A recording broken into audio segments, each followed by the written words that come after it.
Hello viewers, hope you all are fine. सबसे पहले मैं आपको खुशामदीद कहूँगा अपने चैनल हो प्रेगनेंसी एंड प्रिकॉशन पर, और आपसे रिक्वेस्ट करूँगा कि मेरे चैनल को सब्सक्राइब करें। इस चैनल पर आपको प्रेगनेंसी और इससे रिलेटेड जितने मसले मसाइल होते हैं, कॉम्प्लिकेशंस होते हैं, यानी हमल और हमल के दौरान जितने भी मसले मसाइल होते हैं, उन मसले मसाइल में कौन सी अद्वियात इस्तेमाल की जाती हैं, और इसके साथ साथ फर्स्ट वीक से लेकर 40 वीक तक, यानी कि बच्चे के डिलीवर होने तक जो मसले मसाइल होते हैं या बच्चे में वीक बाय वीक जो भी चेंजिंग आती हैं, वो इसके बारे में वीडियोस आपसे शेयर करने वाला हूँ।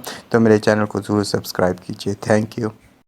आज मैं इस वीडियो में टोटली पीसीओएस के ऊपर बात करने जा रहा हूँ, जिसे पॉलीसिस्टिक ओवेरियन सिंड्रोम भी कहते हैं। ये एक ऐसी बीमारी है जिसकी वजह से आजकल बहुत ज़्यादा फ़ीमेल जिसकी वजह से बहुत ज़्यादा इफ़ेक्ट हो रही है। ये ज़्यादातर यंग फ़ीमेल्स में बहुत ज़्यादा होती है।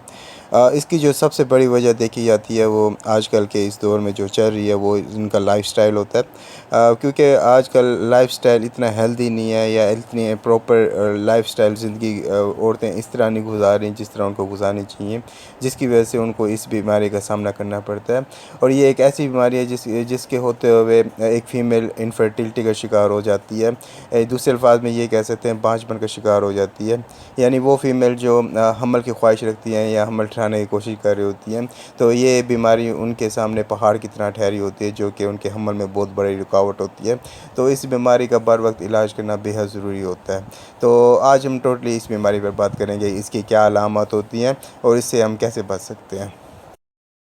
दूसरे नंबर पर बात की जाए कि पॉलीसिस्टिक ओवेरियन सिंड्रोम अगर आपको हो जाता है तो उसकी कौन सी अलामत होती हैं या कौन से सिम्टम्स होते हैं या कौन सी ऐसी निशानियां होती हैं जो कि सामने आना शुरू हो जाती हैं। अगर उस निशानियों को आप नोट करने लग जाएं या उन अलामत पर गौर करना शुरू कर दें, तो आपको अंदाज़ा हो जाता है कि आप पॉलीसिस्टिक ओवेरियन सिंड्रोम जैसी बीमारी का शिकार हो चुकी हैं। अगर उन अलामत की हम बात करते जाएँ तो उन अलामत में सबसे बड़ी अलामत जो होती है वो औरतों में देखी जाती है, वो यही होती है कि उनकी माहवारी का जो मसला होता है वो बढ़ने लग जाता है, यानी कि बेकायदा हो जाती है। इसके साथ साथ जिसे आप इरेगुलर पीरियड्स कह सकते हैं, ये सबसे बड़ा मसला होता है जो कि पॉलीसिस्टिक ओवेरियन सिंड्रोम में फ़ीमेल बहुत ज़्यादा जिसका सामना करती हैं। बाज़ फीमेल्स कहते हैं कि उनके 7 या 8 दिन ऊपर हो जाते हैं, इवन बाज़ फीमेल्स के 1 महीना इवन 2 महीने तक ऊपर चले जाते हैं, जो कि इस तरफ इशारा कर रही होती है, इंडिकेशन दे रही होती है कि आपकी बॉडी में जो हार्मोन्स हैं वो बैलेंस में नहीं है या हार्मोन उतार चढ़ाव का शिकार है। तो ये सबसे बड़ी अलामत होती है जो कि पॉलीसिस्टिक ओवेरियन सिंड्रोम का आपको इशारा कर रही होती है कि आप पॉलीसिस्टिक ओवेरियन सिंड्रोम जैसी बीमारी का शिकार हो चुके हैं। इसके लिए आपको चाहिए कि प्रॉपरली अपने डॉक्टर या गायनेकोलॉजिस्ट से जाके कंसल्ट करें और उसके मुताबिक इसका इलाज करें। दूसरे नंबर पर इसमें जो सबसे बड़ा मसला देखा जाता है वो ये है कि मोटापे का शिकार हो जाती हैं फ़ीमेल बहुत ज़्यादा। और ओबेसिटी एक ऐसी बीमारी है जो कि तमाम बीमारियों की जड़ समझी जाती है, माँ समझी जाती है। तो मोटापा भी इस बीमारी में आना शुरू हो जाता है। और उसकी एक वजह ये भी हो सकती है कि आप बहुत ज़्यादा अनहेल्दी डाइट का इस्तेमाल करते हैं या जंक फूड का बहुत ज़्यादा इस्तेमाल करते हैं, जिसकी वजह से आप मोटापे का शिकार हो जाती हैं। तीसरे नंबर पर इसका जो सबसे बड़ा मसला सामने आता है वो ये होता है कि आप हिर्सुटिज़म का शिकार हो जाती हैं, यानी कि आपके चेहरे पर गैर ज़रूरी बाल उगना शुरू हो जाते हैं या चेस्ट पर गैर ज़रूरी बाल आना शुरू हो जाते हैं, यानी उन जगहों पर बाल आना शुरू हो जाता है जहाँ पर एक फ़ीमेल एक्सपेक्ट नहीं करती। तो उन बालों का आना भी इस तरफ इशारा कर रही होती है। दूसरे नंबर जो अलामत सामने आ सकती है वो ये है कि आपके चेहरे पर या आपकी बॉडी पर दाने वगैरह बनना शुरू हो जाते हैं, जो कि देखने में बिल्कुल अच्छे नहीं लगते। तो ये भी एक अलामत होती है। इसके साथ साथ देखा गया कि वो फ़ीमेल जो पॉलीसिस्टिक ओवेरियन सिंड्रोम का शिकार होती है तो उनमें इंसुलिन की जो रेजिस्टेंस पैदा हो जाती है, जिसकी वजह से उनमें डायबिटीज़ होने के भी खदशे बढ़ जाते हैं। तो वो औरतें जो पॉलीसिस्टिक ओवेरियन सिंड्रोम जिनमें डायग्नोज हो चुका है, तो उनको चाहिए कि वो अपने ब्लड शुगर लेवल भी प्रॉपरली चेक करती रहें और एक प्रॉपर ट्रीटमेंट करवाएं, ताकि इस बीमारी का जल्द अज जल्द वो ट्रीट कर सकें, इलाज कर सकें और इन अलामत से वो बच सकें। जहाँ तक बात की जाए कि पीसीओएस किस तरह होती है, यानी कि इसकी क्या वजूहात होती हैं और इस वजूहात को अगर हम कंट्रोल कर लें तो क्या हम इस बीमारी से बच सकते हैं। तो मैं आपको बताता जाऊँ कि आज के दौर में जो इसकी सबसे बड़ी वजह बन रही है, जो इसका सबब बन रहा है, वो लाइफस्टाइल है। यानी कि आजकल के जो फ़ीमेल्स हैं, यंग फ़ीमेल्स हैं, उनका लाइफस्टाइल उस तरह नहीं है, या वो प्रॉपर एक्सरसाइज नहीं करती या हेल्दी डाइट का इस्तेमाल नहीं करती, यानी कि जंक फूड का बहुत ज़्यादा इस्तेमाल करती हैं। ये ऐसी फूड का इस्तेमाल करती हैं जो कि बहुत ज़्यादा फैटी होते हैं, जिसकी वजह से वो ओबेसिटी का शिकार हो जाती हैं। और ओबेसिटी आपको पता है, अगर आप मोटे हैं तो आपको मुख्तलिफ़ किस्म की बीमारियाँ लग जाती हैं।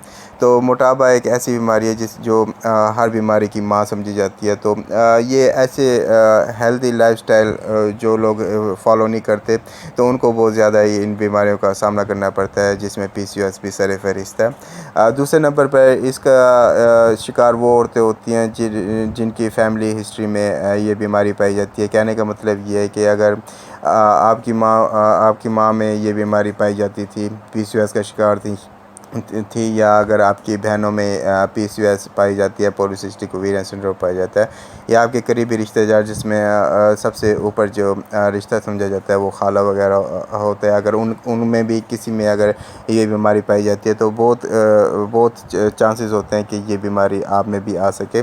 तो इस बीमारी से बचने के लिए आपने सिर्फ ये करना है कि आपने प्रॉपर हेल्दी डाइट का इस्तेमाल करना है, एक्सरसाइज वगैरह करनी है और जंक फूड से दूर रहना है। अगर आप इन चीज़ों पे कंट्रोल कर लेती हैं तो आप इस बीमारी से काफ़ी दूर जा सकती हैं और इस बीमारी से बच सकती हैं।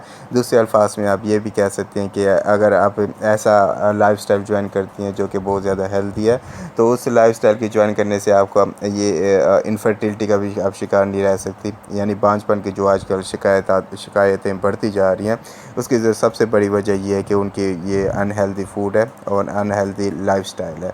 तो अगर आप इन चीज़ों पे कंट्रोल कर लें तो आप काफ़ी हद तक इस बीमारी से बच सकते हैं। वो औरतें जो लाइफस्टाइल चेंज करना जिनके लिए बहुत ज़्यादा मुश्किल होता है, या किसी भी दूसरी वजूहत की वजह से वो लाइफस्टाइल चेंज नहीं कर सकती, या दूसरे अल्फाज में ये कह सकते हैं कि ये जो तरीक़ाकार है इसके ज़रिए वो अगर पॉलीसिस्टिक ओवेरियन सिंड्रोम का इलाज नहीं कर पाती तो उनके लिए डॉक्टर मुख्तलिफ़ किस्म की मेडिकेशंस का इस्तेमाल करती हैं ताकि उनको इस बीमारी से बचाया जाए या उनमें जो इनफर्टिलिटी के मसाइल हैं उनको ट्रीट किया जाए। तो उनमें मुख्तलिफ़ किस्म की मेडिकेशन का इस्तेमाल किया जाता है, मेटफॉर्मिन जैसी मेडिकेशन का इस्तेमाल किया जाता है और हार्मोनल थेरेपी की जाती है। और जो मसले मसाइल होते हैं, सिम्टम्स होते हैं, उनको सिम्टोमेटिकली ट्रीट करने की कोशिश की जाती है ताकि उनकी जो पॉलीसिस्टिक ओवेरियन सिंड्रोम का जो मसला है उसको ट्रीट किया जाए और उनको दोबारा फर्टाइल ज़िंदगी की तरफ लेके जाया जाए, यानी कि उनमें जो हमल की ख्वाहिश है उसको पूरा किया जाए।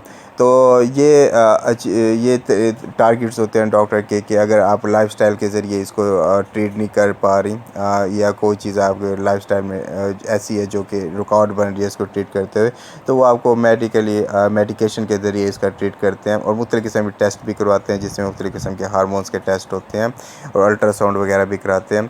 हार्मोन्स के टेस्ट में देखा गया कि जो हार्मोन्स की कमी होती है या ज़्यादती होती है तो उसको उसके मुताबिक ट्रीट करते हैं ताकि पॉलीसिस्टिक ओवेरियन से को ट्रीट किया जाए और इसकी वजह से जो सिम्टम्स और अलामत का आपको सामना करना पड़ रहा है उसको बर वक्त ट्रीट किया जाए। तो ये मुकम्मल मालूमात थी जो कि आपको बताना ज़रूरी थी, क्योंकि इस बीमारी की वजह से बहुत ज़्यादा फ़ीमेल आजकल बांझपन के शिकार होती हैं और एक स्ट्रेस में और डिप्रेशन में चली जाती हैं। तो उम्मीद है आपको मेरी वीडियो अच्छी लगी होगी और इसको अपने दोस्तों के साथ शेयर करना बिल्कुल नहीं भूलेंगे और मेरे चैनल को सब्सक्राइब करना भी बिल्कुल नहीं भूलेंगे। Thank you.